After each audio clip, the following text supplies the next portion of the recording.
The Nigerian Economic Summit Group, in its role as connector, dialogue partner, watchdog, and intervener, when you first start business, your target is to make your first million. Seeks to change the narrative and trajectory of the Nigerian economy.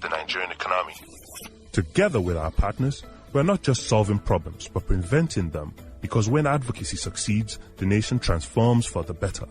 But advocacy is for the strong. It takes fact-based inputs, resilience, partnerships, courage, and a lot of heroes. So be our hero. Subscribe to our channel, listen to our messages, and engage with us. Together, we can transform Nigerian lives, communities, and businesses. Welcome to the NESG Radio.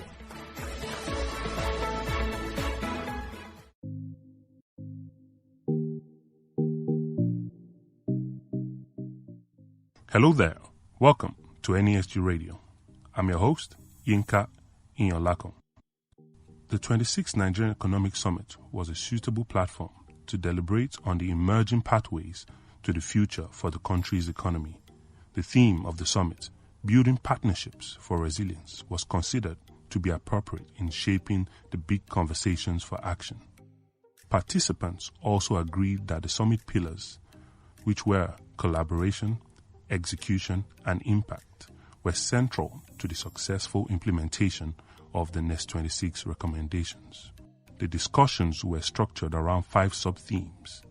They were mapping the future, new trends, new opportunities, new horizons, embracing technology and innovation, building resilience, and finally, charting the path to recovery. So take a listen to the Chairman NESG, Mr. Aswe Igodalo, and the Federal Minister for Finance, Budget and National Planning, Dr. Zainab Ahmed, talk about the 26th Nigerian Economic Summit report. Take a listen.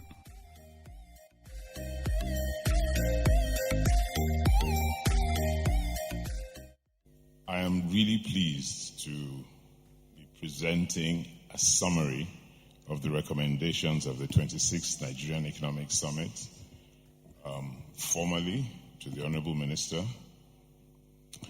for adoption and onward transmission to Mr. President and to FEC, and hopefully implementation of salient aspects of this recommendation that Mr. President and the Honorable Minister in their wisdom believe will help leapfrog and move the economy of our great country even faster and much more, let me use the word brisk. I think, as you all are aware, we're in difficult times, but difficult times enable tough people to do necessary things. And I think that's the focus of the government and the focus of the economic aspect or the economic team of government, ably led by the Honorable Minister. So, Madam Minister, we thank you, and I'd like to thank you before I go to the recommendations in full, for your strong support for the 26th Summit and all other summits we've held since you came into office. You insisted last year that we hold the summit because at the time the summit was first scheduled, we had NSARS and then there was the wave of the pandemic. But the Honorable Minister insisted that it was important we held the summit. So we all convened here and others joined us virtually on the 23rd and 24th of November. The theme of our 26th summit was Building Partnership for Resilience. And like I'd said before, the turmoil unleashed by COVID-19, as well as the NSAS protests, was paramount in the minds of all Nigerians as at the time we convened for the 26th summit. We had over 6,400 national and global policymakers, business leaders, NGOs, development partners, the Emir, scholars, youths, and citizens joining. 350 physically attended, and slightly over 6,000 joined us virtually. We had 8 plenary sessions, 16 high-level panels, 5 design workshops, 4 CEO roundtables, and we had previously, before the summit, had 14 pre-summit events.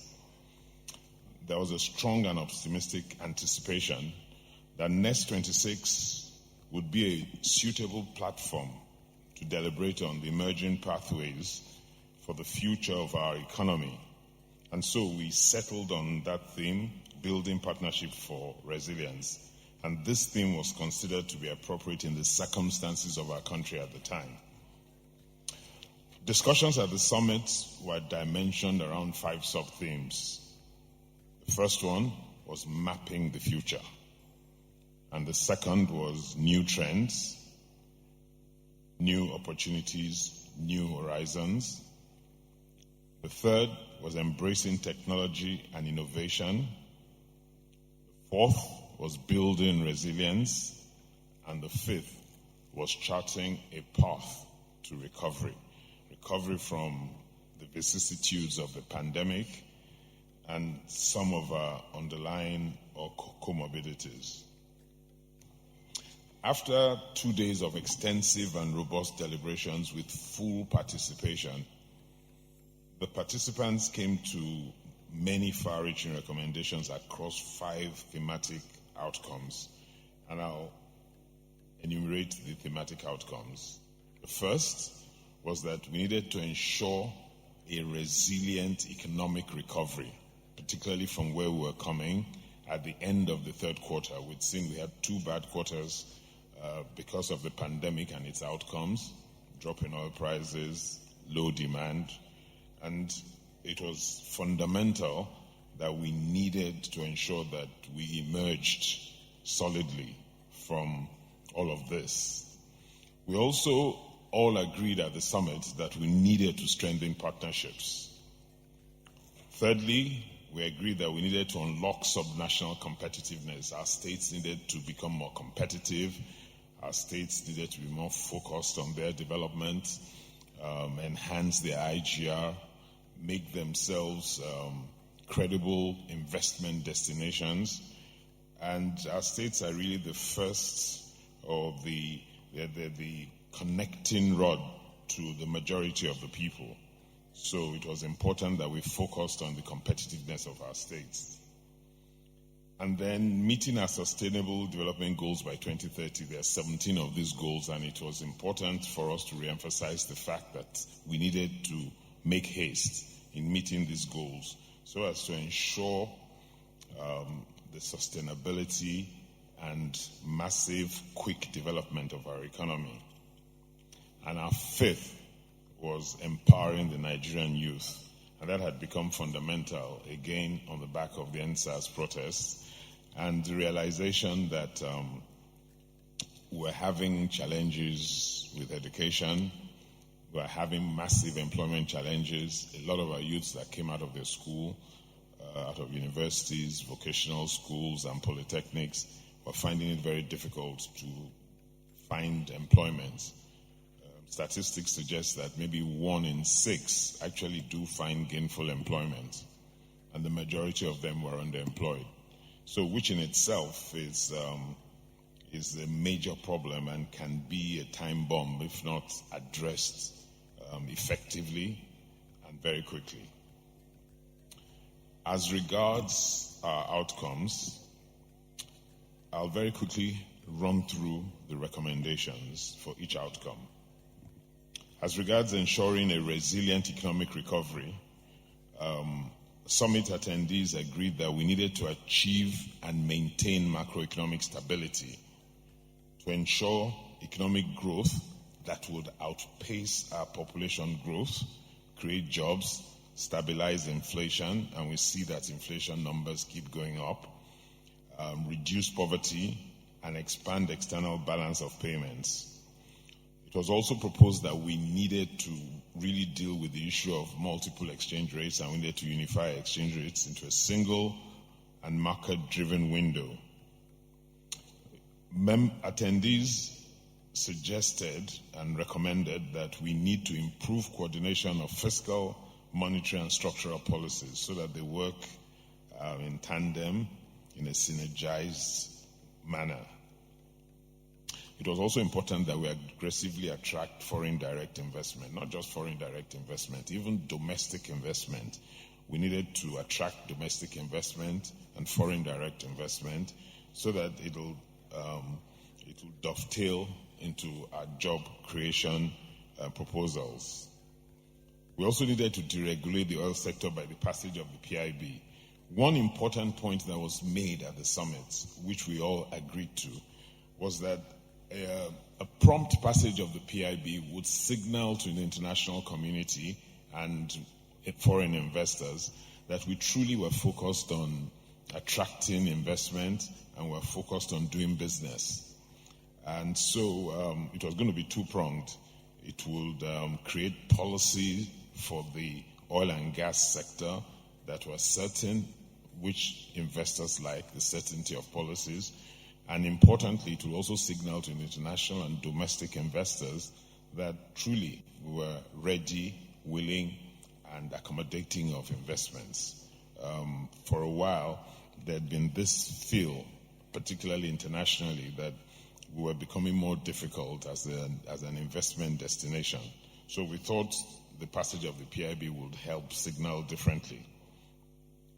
It was also proposed that we needed to tighten fiscal coordination and intensify investments in social sectors and encourage more private participation in the economy, which I spoke about, and private participation in social sectors of the economy. Particularly in infrastructure, we needed to create an environment where private capital flowed into infrastructure. Government cannot by itself cope with infrastructure requirements of this country. And so it was fundamental that we created an environment where funds flow towards infrastructure. There's about 17 trillion of capital that earns zero income. Some of that capital, if we made ourselves attractive enough, should flow towards our country and towards infrastructure in our country. The second outcome was a determination that we needed to truly strengthen partnerships. We're working with the Governors Forum, and tomorrow we will inaugurate a technical roundtable where the NESG and the Governors Forum would start the process or continue the process of working substantially together to help subnationals look at their competitive environment and help improve their competitive environment and their attractiveness for investments, help with how they can improve on their IGRs. So that would be 2 p.m. tomorrow. We were also proposing that the private sector needed to assist in the management of vocational and other training institutions so as to be able to identify industry standards and inculcate those standards into the curriculum of those institutions so that those who graduate from those institutions are fit for purpose. So the private sector would work with the Ministry of Education and with government to manage these institutions and inculcate fit for purpose curriculum into those institutions. The private sector was also required and enjoined to focus extensively on digital transformation. This is an economic growth,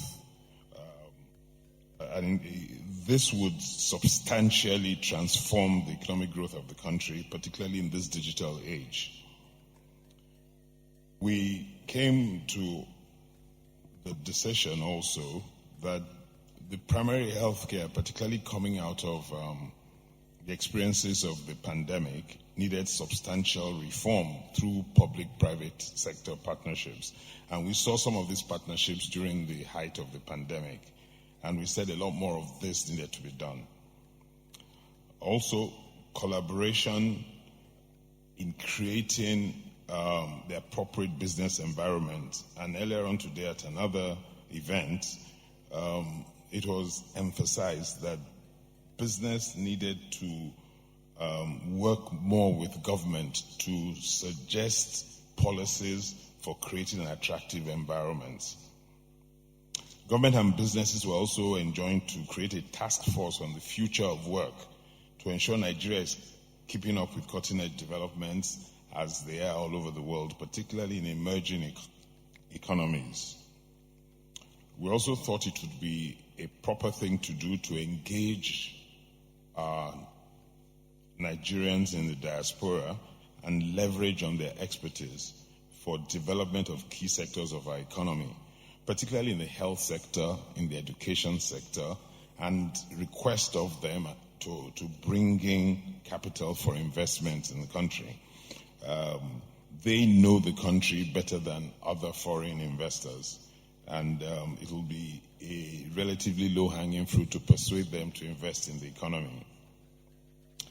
The third outcome, the third heading, is unlocking subnational competitiveness. And I've already talked about the roundtable that will be inaugurated tomorrow between the Nigerian Governors Forum and the Nigerian Economic Summit group.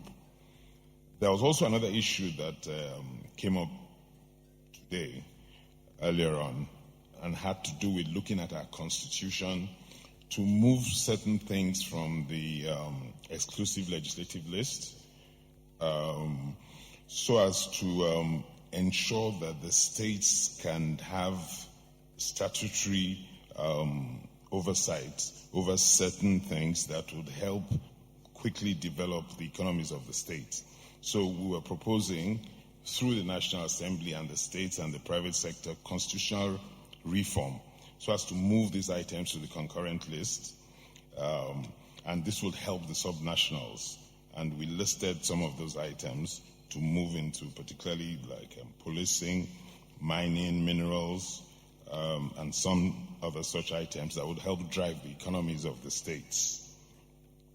Subnationals need to develop their competitive advantages, and they needed to come up with industrial policies as a tool to identify and attract foreign direct investment into their states.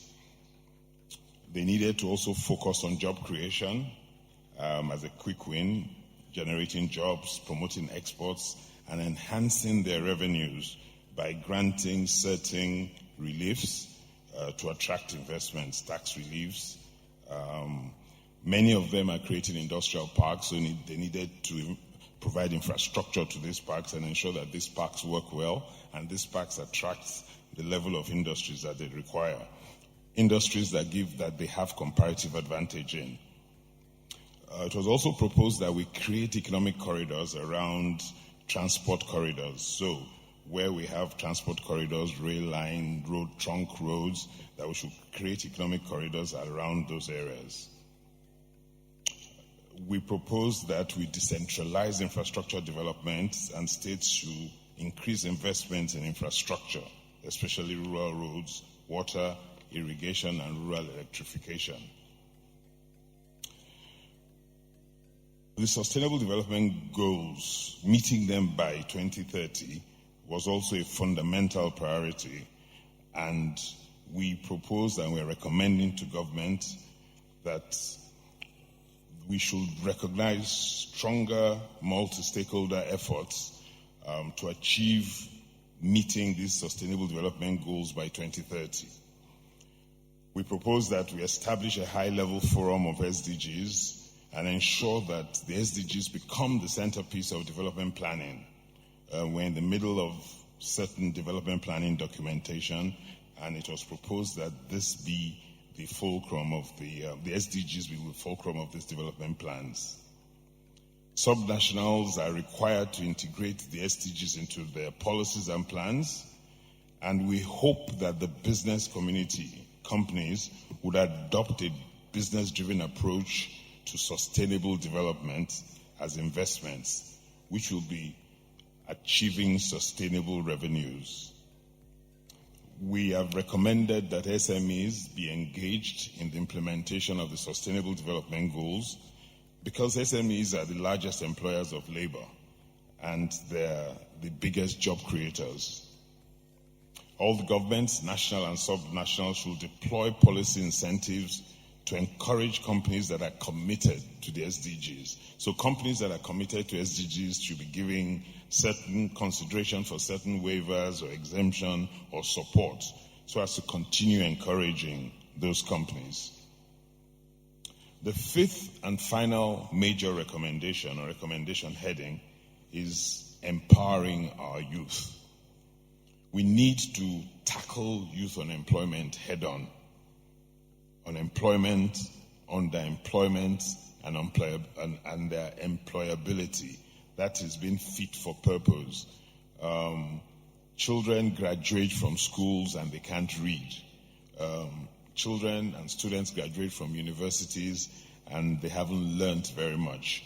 So they are not skilled to go into the job market, especially the job market as it's becoming more innovative, more IT-oriented, and more complicated. My time is up, okay. But it's important that we look at education and we reskill and retool our youth so that they're fit for purpose.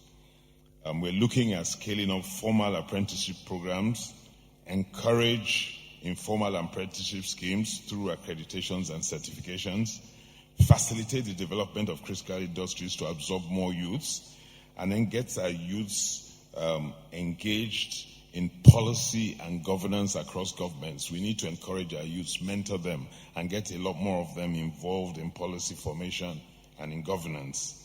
The NESG, for instance, has the Bridge Fellowship Program, which can be replicated across subnationals and institutions. We've asked that we establish a platform, either in collaboration with the NESG, for Nigerian youth to collaborate and work with government in preferring solutions to the challenges in the different sectors. At the end of the summit, we made a call to action. And we've asked specifically that because of the effect of the pandemic, we need to vigorously accelerate the need to retool our economic policy to capitalize on the opportunities that emerge in the changing dynamics of the local, regional, and global economic landscape, so that no Nigerian is left behind and that the world does not leave Nigeria behind. This requires bold structural reforms to create the necessary conditions for markets to function and a commitment to sustain them.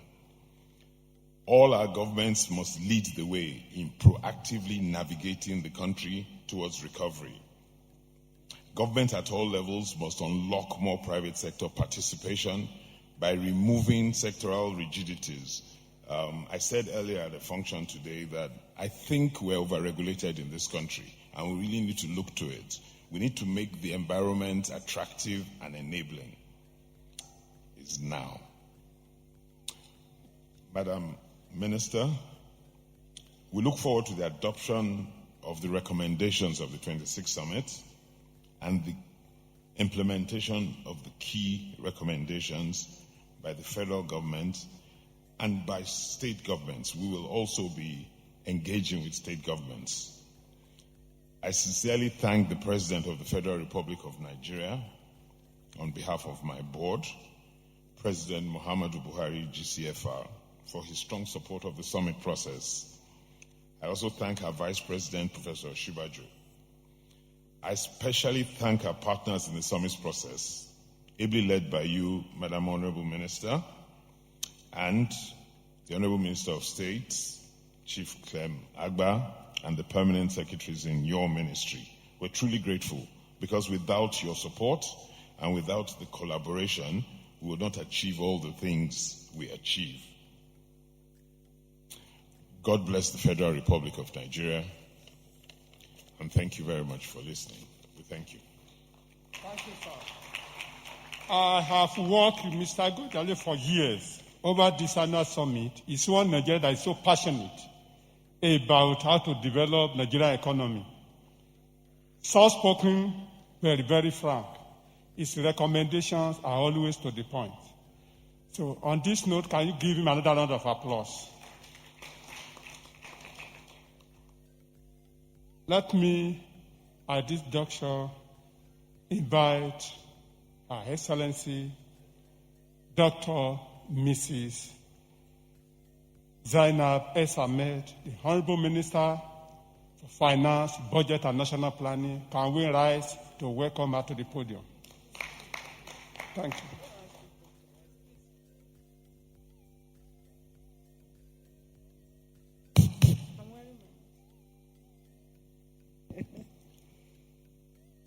Good afternoon, everyone that is here today. Special greetings to the chairman of NESG, CEO of NSG, and the permanent secretary, Ministry of Budget and National Planning, Director, Macroeconomic Planning, distinguished guests that are here. The special guests that we have today are our brothers and sisters on the press, gentlemen of the press, 2021, by Allah's grace.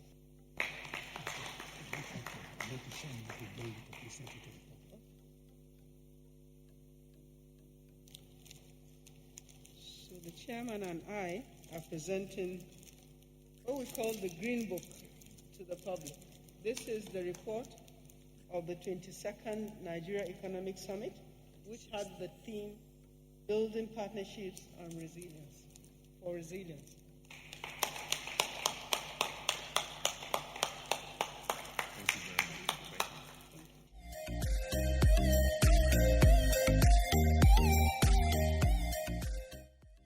Thank you for listening. You can download the full report on www.nesgroup.org/26.